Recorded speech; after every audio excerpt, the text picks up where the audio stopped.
desse mirante a gente consegue ver uma parte do maior butiazal da América Latina. Uma grande plantação de butiá com uma história longa que fica aqui em Tapes. Esse lugar, é claro, que eu te mostro em Destinos do Sul, onde desenho a nossa natureza, a nossa história e a nossa cultura.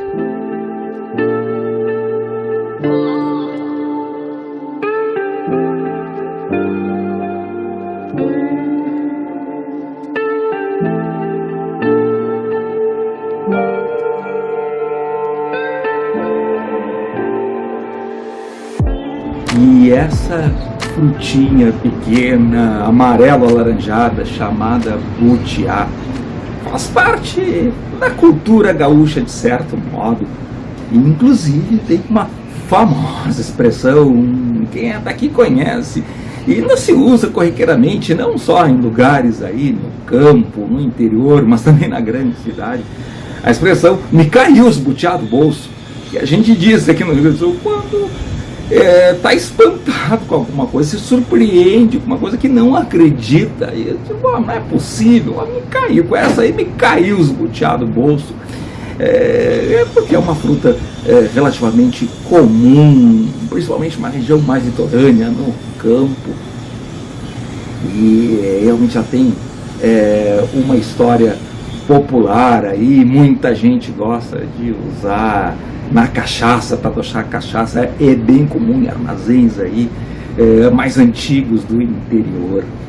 Mas eu fui nesse dia então ali para Tapes, mais uma vez estava correndo, eu queria vários lugares, e achei bem melhor contar essa história depois aqui em casa, não ia dar tempo de gravar mais para conversar contigo, eu queria pegar imagens, acabei conversando mais com o pessoal fora das câmeras, porque quem me acompanhou nesse dia, eu pesquisei e acabei indo na Fazenda Três Irmãos, e quem me acompanhou foi a Surama, ela e o marido adquiriram recentemente essa propriedade, onde tem uma vasta plantação de butiás, mas não é a única fazenda que planta butiás, e esse grande butiazal se estende por várias propriedades.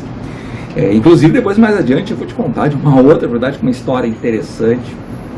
E depois eu estava vendo que essa região onde eu estava são pequenas propriedades de plantações de butiás. Depois tem uma região mais em direção à Barra do Ribeiro, ainda no município de Tapes, mas em direção ao norte, já na divisa ali com Barra do Ribeiro, onde se concentram até volumes maiores de butiazeiros, de plantações de butiá, a densidade é maior, ou seja, toda esse grande aglomerado, essa grande concentração de butiás, são aí cerca de 700 hectares, parece que estimam aí cerca de 70 mil pés de butiá.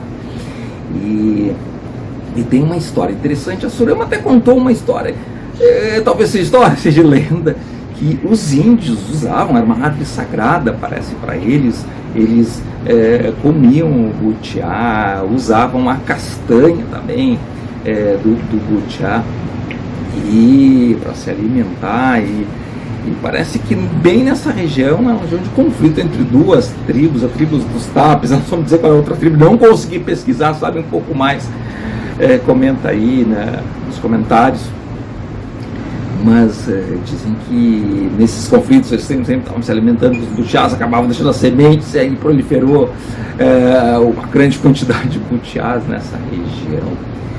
Enfim, são histórias que contam, mas tem uma outra história sobre a plantação de butiás, que depois eu vou contar mais adiante. Mas nesse dia, então, eu peguei imagens desse butiazal, a gente, antes de ir para a sede, onde eles estão construindo um empreendimento mais relacionado ao turismo, a gente passou numa sede de uma propriedade vizinha, que foi bem interessante, onde eu pude ver, ela me mostrou uma figueira que abraçou um butiá numa situação interessante. Eu nem fui muito atrás dessa relação simbiótica entre uma figueira e um butiá, a figueira é outra árvore aí comum no Pampa, principalmente, tem toda uma simbologia bem interessante. Inclusive ali Arambaré, não consegui nesse dia, eu queria ir, acabei não conseguindo, vai ficar para uma próxima. Eu tenho umas postagens mais antigas onde tem uma figueira tradicional ali do centro de Arambaré, se não me engano, Figueira da Paz.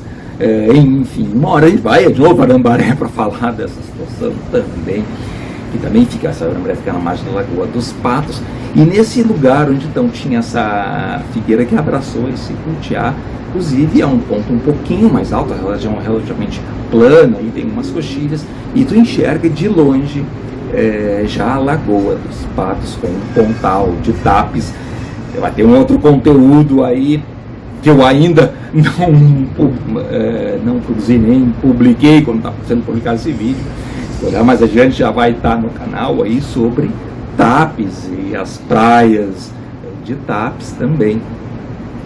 Enfim, e nesse dia então a gente conheceu essa outra propriedade rapidamente, para andar um pouco mais para os Butiazais, e depois chegou para conhecer a propriedade, que eles estão fazendo local para eventos, tem um pequeno mirante onde pude fazer algumas imagens e fazer a introdução desse vídeo.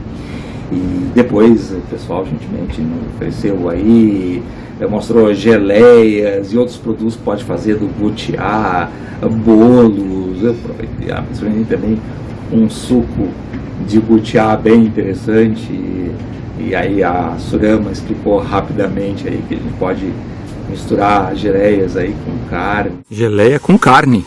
Geleia de butiá com carne de porco, principalmente. Principalmente carne de porco.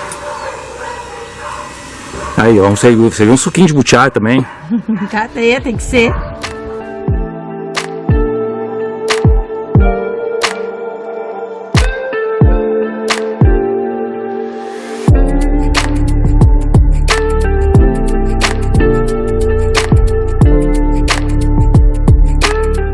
Antes de seguir te falando mais sobre esse Butiazal, esse lugar incrível, vai ficar o convite para tu acessar destinosdosul.com, onde tem mais conteúdo para ti, tem links para as nossas redes sociais e tem uma página onde tu pode comprar passeios de um dia saindo de Porto Alegre, viagem de final de semana. Tu pode reservar o teu hotel ou entrar em contato conosco, a gente pode montar um roteiro especial para ti.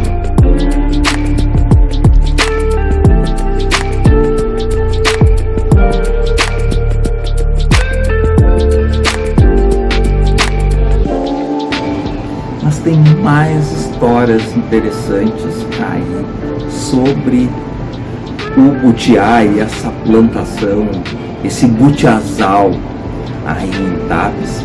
É uma história que eu ouvi de uma senhora que estava nos acompanhando ali com a Surama, que agora me fugiu o nome, peço desculpa, um abraço pessoal. E a Surama disse que melhor ela voltar lá e conversar com o marido dela, que tem mais histórias interessantes para contar, que gosta de falar mais, enfim. E realmente não deu tempo para a gente filmar esse bate-papo, a conversa está rolando solta, eu tinha que ir adiante.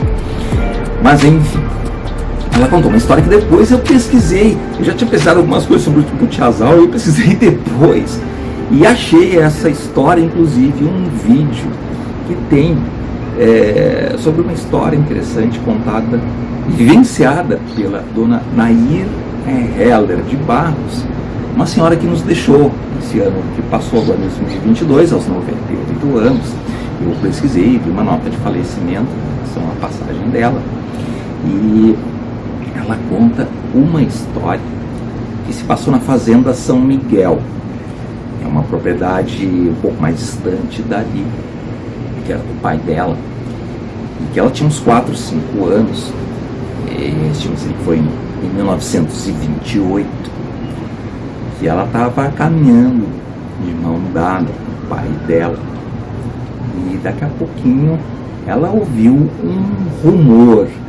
É bem interessante ver o depoimento dela, já com uma idade, contando aquilo que ela vivenciou, contando de forma tocante. Tá bem interessante. Eu vou botar o link desse vídeo na descrição desse nosso vídeo aqui, no nosso canal do YouTube. Aproveita e te inscreve no nosso canal também.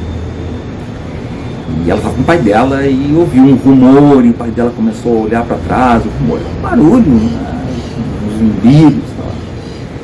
e ela estava caminhando, o pai dela olhando para trás e cuidando.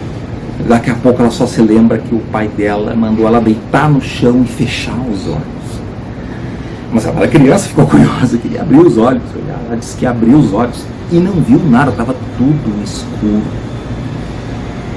E aí, daqui a pouco, ficaram alguns minutos, que para ela foi uma eternidade, para uma criança, imagina, daquele jeito. E quando eles levantaram, toda a plantação em volta, tudo tinha sido devastado, destruído, as árvores estavam sem folhas nenhuma.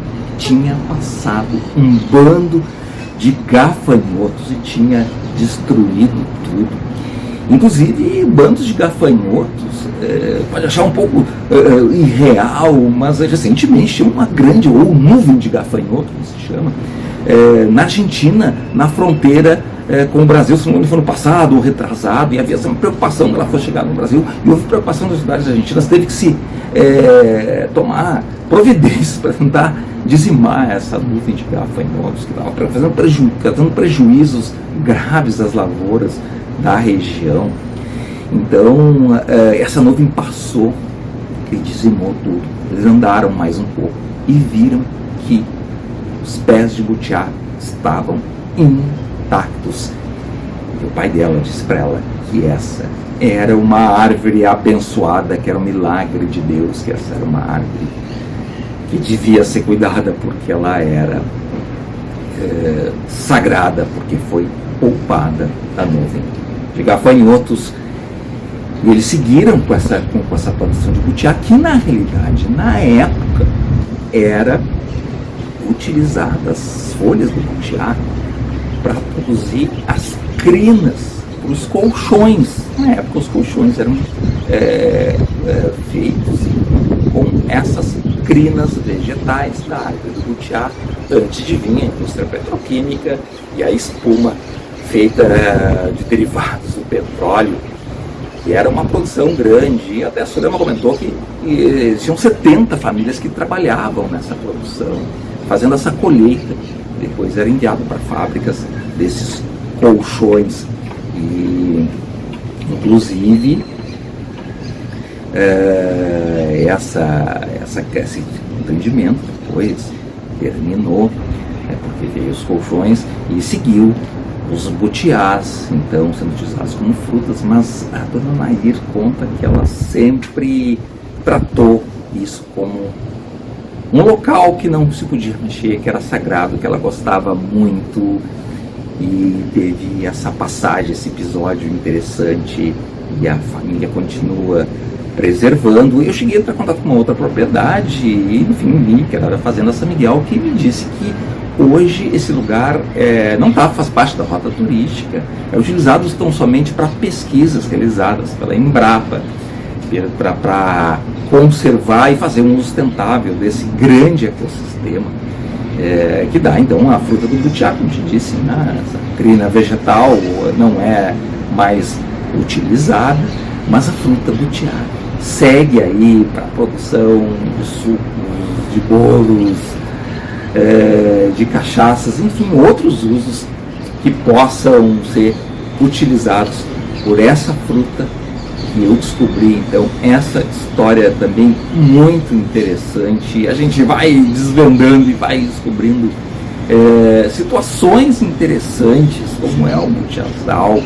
É interessante a gente valorizar mais esses produtos da terra, as frutas. A gente está buscando, à medida do possível, sempre colocar alguma coisa. E foi bem interessante descobrir, eu não conhecia essa grande plantação de butiazal. E essa história também bem interessante desse uso dessa planta, dessa árvore que dá a fruta do butiá. Se gostou do vídeo, já sabe, acessa destinoprosul.com, tem muito mais para ti. Vamos junto.